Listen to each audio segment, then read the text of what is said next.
Lorsque le Seigneur Jésus-Christ prend l'entière charge de nos projets, de nos plans, il devient alors notre sagesse. Alors que nous absorbons la vie du Seigneur Jésus-Christ comme une éponge absorbe l'eau, il devient notre justice. Nous nous abandonnons à lui, afin qu'il nous utilise comme il le désire. Or, c'est par lui que vous êtes en Jésus-Christ, lequel, de par Dieu, a été fait pour nous, sagesse et justice et sanctification et rédemption. 1 Corinthiens 1,30. Et il continue plus loin, où il nous demande d'acheter de lui un collier pour oindre tes yeux, afin que tu vois. Apocalypse 3,18.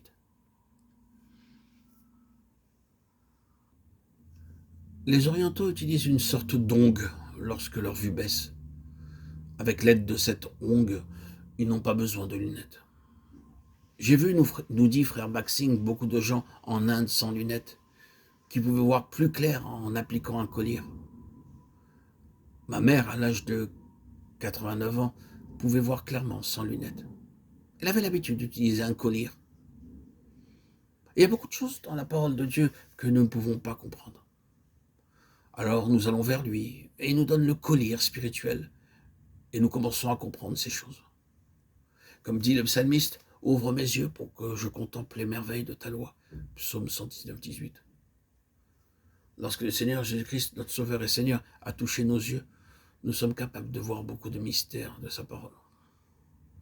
C'est pourquoi moi aussi, ayant entendu parler de votre foi au Seigneur Jésus et de votre charité pour tous les saints, je ne cesse de rendre grâce pour vous, faisant mention de vous dans mes prières, afin que le Dieu, notre Seigneur Jésus-Christ, le Père de gloire, vous donne un esprit de sagesse et de révélation dans sa connaissance, et qu'il illumine les yeux de votre cœur, pour que vous sachiez quelle est l'espérance qui s'attache à son appel, quelle est la richesse de la gloire de son héritage, qu'il réserve aux saints. Éphésiens 1, 15, 18. Nous avons besoin d'une vision céleste pour voir notre héritage et notre gloire céleste. De même, nous avons besoin de vision céleste pour comprendre le grand salut de Christ et de sa résurrection. Ainsi, nous avons à prier chaque jour. Seigneur Jésus, voudrais-tu toucher mes yeux afin que je puisse voir le mystère caché de ta parole? Ceci ne viendra pas par connaissance. Agenouillez-vous, n'ayez pas honte. Ne recherchez pas trop de confort et priez. Seigneur, ceci est ta parole. Je suis stupide, touche mes yeux maintenant, je désire voir tes choses cachées. Et ceci est la promesse du Seigneur. Mais heureux sont vos yeux, parce qu'ils voient, et vos oreilles, parce qu'elles entendent. Matthieu 13, 16. Le Seigneur doit toucher mes yeux. Ce n'est qu'en permettant à Dieu de tel toucher que je peux voir ces mystères célestes. Je n'ai jamais lu de livre sur l'Apocalypse lui-même. Je me suis juste agenouillé avec quelques feuilles de papier ici et là, et j'ai persévéré dans la prière. Seigneur, s'il te plaît, montre-moi les choses que je ne pourrai jamais voir dans aucun livre ou entendre par aucun prédicateur ou apprendre d'aucun docteur. Seigneur, enseigne-moi toi-même. Alors, j'ai commencé à voir, je vis clairement que Dieu a caché dans sa parole beaucoup de mystères, témoigne frère Baxing.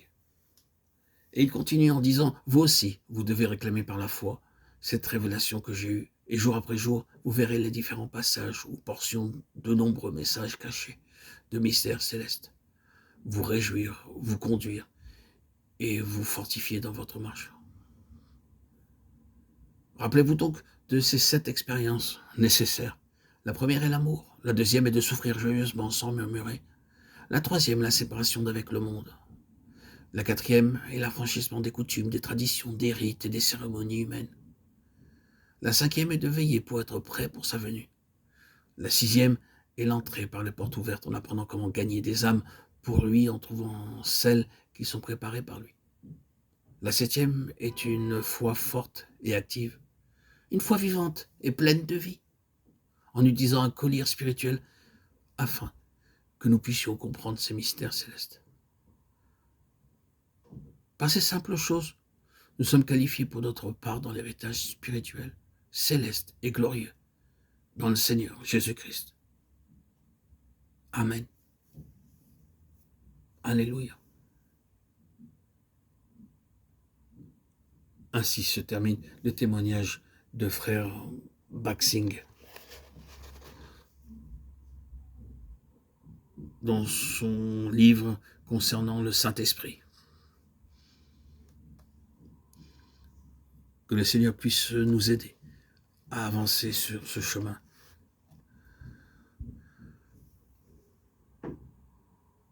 Gloire à Dieu au plus haut des cieux. Et paix sur la terre aux hommes qu'il aime. À toi, Seigneur, tout honneur et toute gloire pour les siècles des siècles. Ouvre mes yeux, Seigneur, pour que je puisse contempler les merveilles de ton esprit, que je puisse avoir la vision céleste me permettant de marcher, d'être conduit par ton esprit,